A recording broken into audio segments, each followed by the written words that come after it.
자, 이번엔 세금 문제로 고민하고 계신 시청자님들의 사연을 모아서 절세의 꿀팁을 전해드리는 SOS 절세 해결 순서입니다.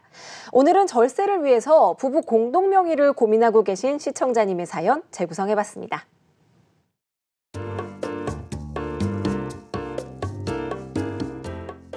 전남 나주에서 본인 명의의 아파트에 살고 있는 나절세 씨. 사업 때문에 자주 가는 서울에 아파트 한 채를 추가로 사려고 합니다. 절세에 더 유리하다는 말에 아파트도 아내와 공동 명의로 사려고 계획을 세웠습니다. 그런데 얼마 전 한 친구로부터 이 공동 명의 때문에 오히려 세금 부담이 더 커졌다는 하소연을 듣게 되었는데요. 친구의 한마디에 나절세 씨의 고민은 더 커져만 갔습니다. 공동 명의로 해야 할지 말아야 할지. 세무사님, 부부 공동 명의로 아파트를 사는 것이 절세하는 데 유리할까요? 나절세 씨 고민 좀 해결해 주세요.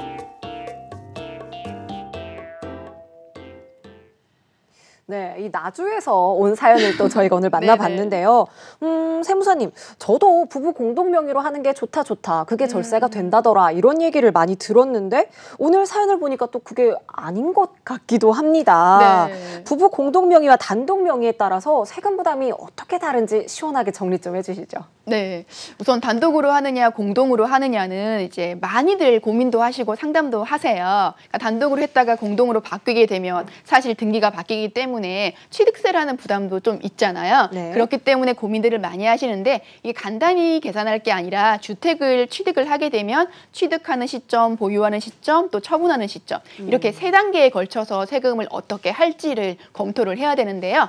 취득세는 어쨌든 단독으로 사든 공동으로 사든 취득한 물건에 대해서 세금을 내기 때문에 취득세율이 변동되지 않아요. 그렇기 때문에 단독으로 사든 공동으로 사든 세금은 똑같다라는 거고요. 네. 보유하는 동안과 이제 양도하는 동안 내야 되는 세금 때문에 단독 명의, 공동 명의를 고민을 하시는데 네. 보유하는 기간이라고 함은 재산세하고 종부세하고 두 개를 대상으로 생각을 하셔야 되는데 재산세도 지방세이기 때문에 결국 물건에 대해서 내는 거기 때문에 단독이든 공동이든 똑같으세요.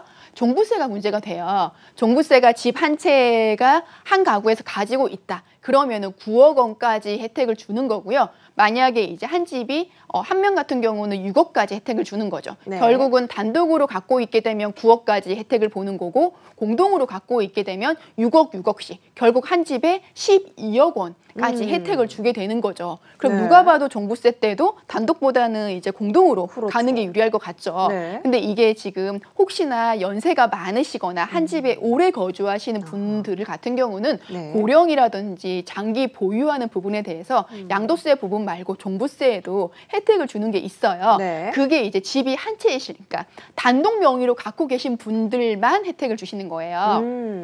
왜냐하면 집이 한 채인 경우는 어차피 9억까지밖에 혜택을 못 받지만 네. 공동으로 갖고 있게 되면 이미 12억 원을 그렇죠. 혜택을 보시기 때문에 혜택을 더 많이 보시잖아요. 네. 그래서 이런 분들은 혜택을 안 주고 단독으로 갖고 있는 분들한테만 고령일 때랑 장기 보유할 때 네. 혜택을 주는 거죠. 그러니까 어떤 게 유리할지 내가 이 집을 오래 갖고 있을지 아니면 내가 나이가 많은지 그거에 따라서 종부세 부담이 달라지시고요. 네. 근데 이제 양도하는 시점을 기준으로 보면 양도세는 양도하는 차익, 네. 얻은 이익에 대해서 누진세율로 계산을 해요. 그러니까 내가 네. 이익을 많이 보면 세금을 많이 내는 거죠. 그러니까 네. 단독이면 아무래도 세금을 많이 보고 이게 공동이면 나눠지기 네네. 때문에 각자의 세금을 내는 거라서 훨씬 더 세금 부담이 적을 수가 있어요. 네. 그래서 내가 나이라든지 얼마나 네. 오래 갖고 있을지에 따라서 네네. 다르다라고 말씀드릴 수 있을 것 같습니다. 네, 알겠습니다.